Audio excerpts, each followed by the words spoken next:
All right, we're going to call it here.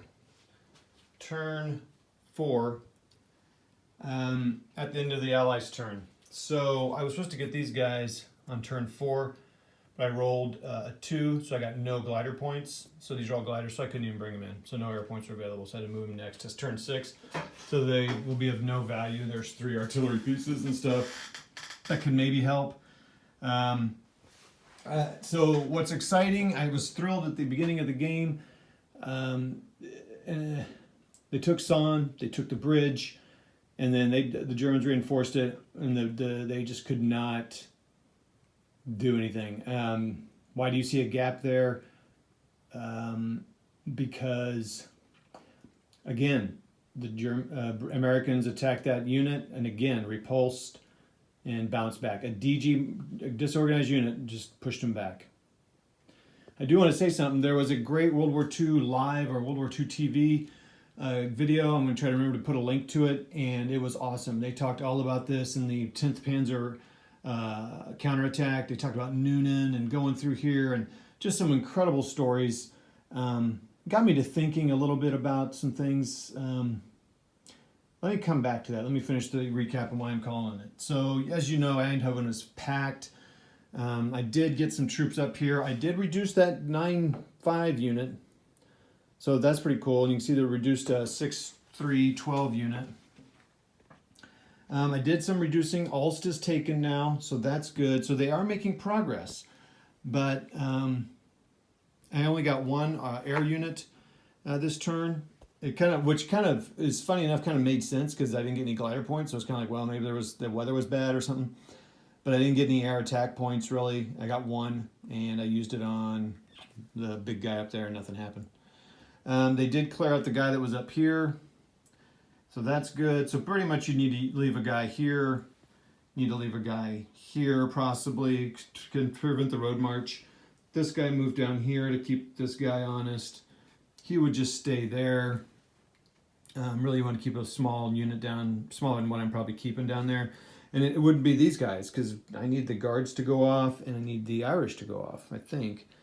At this point, I'm done here. So these guys here, Volkensward, yeah, no, I battled them, I reduced them, so that's good. But it's just another turn. All these guys are sitting down here just jacking around. So there's just no way I'm not going to clear out Eindhoven enough to get all my guard units up there. Not even close, and especially when these guys just keep on doing what they're doing. And then the Germans are bringing on 7 super strong units. Actually, they're not too bad defensive. They're super strong offensive. And I would probably just flood them into... I might go up there and try to counterattack there. But then I'm going to run into the same problems that they did up there. So that's it for the game recap. I had a good time. It's frustrating as the British. I just made great progress and then boom. And I think if you see the timelines, I should have been up here and those guys way up here. This almost should have been almost all cleared. Maybe the Germans on the exteriors here, but that by the 18th, that should be cleared. I should be there and ready to go. Pretty much driving my guys off as much as I can. So it's interesting that 6 turns, going like that wouldn't help you for the rest of the game. But and when you see all the other German reinforcements that could be possible on the rest of the maps, please. But so that World War II TV, it's interesting. He talked about just the confusion of battle. Talking about 10th Panzer trying to come along the Polder pathway here with their tanks having to go super slow. The Americans driving a Jeep and pulling a 57 millimeter and hitting the lead tank, which slowed them down, which stopped them. And the thing is, they had to spread out their defense with 2 companies here, a company up here, because they didn't know where they were coming from. So that's always hard to replicate, and in a game like this, right? Forget solo. I mean, that's easy when I'm solo because I do think of that, and I can't. It's hard to forget what I'm planning. Though at a game this size, you do kind of forget what you had planned on, so it's a good idea to write them down. But if you had other players and stuff like that, you can still kind of tell where they're going. But that's why I think Road March is kind of interesting. So it is unrealistic in the speed. it seems like. But it does allow you, make you kind of have to second guess where people are going to be. So I think in some ways I like it for that reason, because, you know, as I'm sitting here going, I need to keep defense along these roads, because these guys could zoom all the way down here on their entry turn, boom, boom, no, not here, be there. They could go all the way around, come around, maybe, I'd have to look, but you know, they could get onto the flanks pretty easily way back here. So you can't just abandon this side, so you have to keep some defense back. So it's kind of cool that way. So I'm kind of a little bit more on board with it, with Road March, in that idea here. I made a couple of notes while I was listening. Fascinating, just great. He has the guys walking around and people walking around the battle sides here. Let's see. There was fog. They talked about some guys like walking here. British lieutenant or British somebody drove off, went on a dirt road, found some Americans, a couple of them. The Americans found him. He's on a dirt road, and he's standing there and he's waving in the morning fog at these people. One guy may be walking 2 to 5 yards away from him, and they're waving at these guys walking across the field. And the American goes, "What are you doing?" He goes, "I'm just waving at our chaps walking there." He goes, "Those are Germans." And the British guy was like, "Oh," because it was so foggy, and he thought we were coming because we were supposed to be coming up here. So that's another cool thing. It's like confusion of battle, right? How do you simulate that here? Well, to me, maybe Road March is another way you do that. But what's interesting is they kind of like slowly backed out, got in their Jeeps, and slowly they had to drive backwards. And he also shows some polder in that video, so you can kind of see what that looks like. And it's almost the opposite of bocage. It's like sunk in, wet ground. Anyway, so they drove back, they got shot at, they were fine, and then they got back.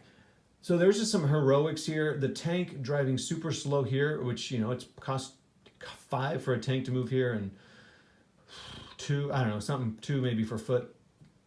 So that's interesting. You know, I thought, so maybe that's why road marches can be used, because it does simulate that, like, I got to keep guys everywhere because you don't know where they're coming from. I mean, but the German, you can't necessarily, well, the German could. I mean, look, they just flooded Eindhoven. Oh, here's another thing that's a little unrealistic. I'm flooding Eindhoven. You may not do that. You may, although if you got a report of all these guys, you might be like, dang.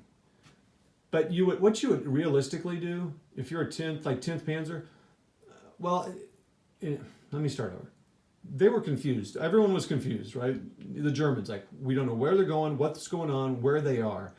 So they had, the 10th Panzer had been on a train, I believe, going home, or no, going somewhere else, and they were said, stop, turn around, and go back, essentially. So they had to go back, refit, blah, blah, blah. Americans were marching back and forth to Eindhoven and back because the Americans had got here. I'd love to get them here. So they're marching back and forth. The 10th Panzer's coming. So the 10th Panzer's like, we got to stop this incursion here. Sonn's been lost. We need to retake it. Well, I'm kind of like, in this particular scenario, I'm like, I don't care about Sonn. Because if I flood Eindhoven, no one's getting through anywhere. Because I know the objective, right? The objective of the British is to get the Guards and Irish at a minimum off. The goal is to get all the pink off the board. Come on, man. So I'm shaking here. I'm kind of excited. So I think it's good. And it also shows the desperateness of it. In some ways, it's kind of like, why even play this? Because this is ridiculous. So, but it was fun. I will try a different scenario. Maybe I should try this one again. It does take a while to set up, so I'm going to have to kind of commit to that. I think the next board game I'm going to play, well, I'm supposed to maybe get with Kev on TCS possibly, so maybe I'll wait. So we'll see. We'll see what if I'm able to get with him. And if I'm not able to, I will probably go to